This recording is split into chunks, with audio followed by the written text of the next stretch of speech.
Bonjour à tous, je suis Laetitia Huré. Bonjour à tous, je suis Sylvain Clément et bienvenue sur le CyberJT de janvier de ForMind. Commençons par notre revue de presse. Alors Laetitia, de quoi parlons-nous aujourd'hui? Dans cette édition, nous parlerons tout d'abord des sanctions records émises par la CNIL en ce début d'année, puis de la création du ministère de la cybersécurité et du numérique québécois. Et enfin d'une fraude au président sans précédent de 33 millions d'euros ayant impacté un promoteur immobilier parisien. Dans l'actualité récente, plusieurs sanctions de la CNIL et de son homologue européen ont été infligées en ce début 2022. Google et Facebook ont de nouveau été épinglés par la CNIL pour leur non-respect du RGPD appliqué aux cookies. La CNIL a constaté que Google, Facebook et YouTube ne permettent pas de refuser les traceurs aussi simplement que de les accepter.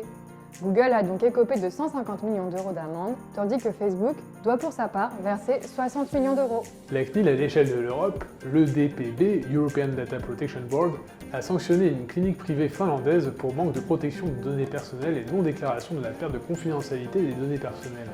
Effectivement, cet institut a subi une attaque en 2020 qui n'a été que partiellement déclarée. Refusant de payer la rançon exigée, les pirates ont alors directement contacté les patients dont ils possédaient les coordonnées volées pour leur réclamer une part de la rançon. Résultat, 600 000 euros d'amende pour l'institut. Espérons que cela fasse réfléchir d'autres organismes qui tenteraient de dissimuler ce genre d'incident aux autorités et à leurs clients. L'autre actualité du mois, c'est la création du ministère de la cybersécurité et du numérique au Québec. Ce ministère n'existe toujours pas en France. Ces sujets sont traités par le secrétaire d'État du ministère de l'économie. Si l'expérience québécoise est un succès face à l'explosion des menaces cyber, cela permettra peut-être de faire bouger les choses. La dernière actu de ce mois est la fraude au président qui a visé un promoteur immobilier parisien. Les malfaiteurs ont réussi à arnaquer la somme de 33 millions d'euros, établissant un triste record dans l'histoire de l'escroquerie française. Ce genre d'attaque se base sur de l'ingénierie sociale couplée avec des usurpations d'identité pour réaliser des ordres illégitimes de virement. Ici, c'est l'identité numérique du dirigeant et sa boîte mail qui ont été compromis. La victime a déposé plainte et a pu récupérer une partie des fonds. Nous vous rappelons qu'il faut toujours rester vigilant. Passons tout de suite à l'actualité de l'entreprise. La ForMind Academy est certifiée Calliope. Cela signifie que nos formations sont reconnues pour la qualité de nos programmes et le processus de formation. Pour rappel, la ForMind Academy, c'est plus de 65 enseignements spécialisés proposés par des experts ForMind couvrant l'ensemble des enjeux liés à la protection des données numériques.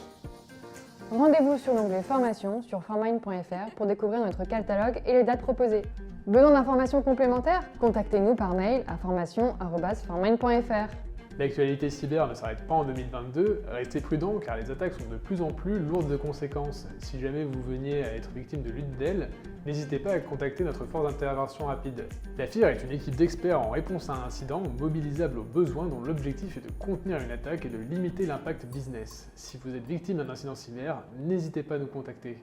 FIR@formind.fr. Et pour terminer cet épisode, toute l'équipe vous souhaite une excellente année 2022. Que cette année soit positive et remplie de projets. Merci à tous d'avoir suivi notre UD. Nous revenons très rapidement sur vos écrans avec plein de nouvelles actus. À très vite!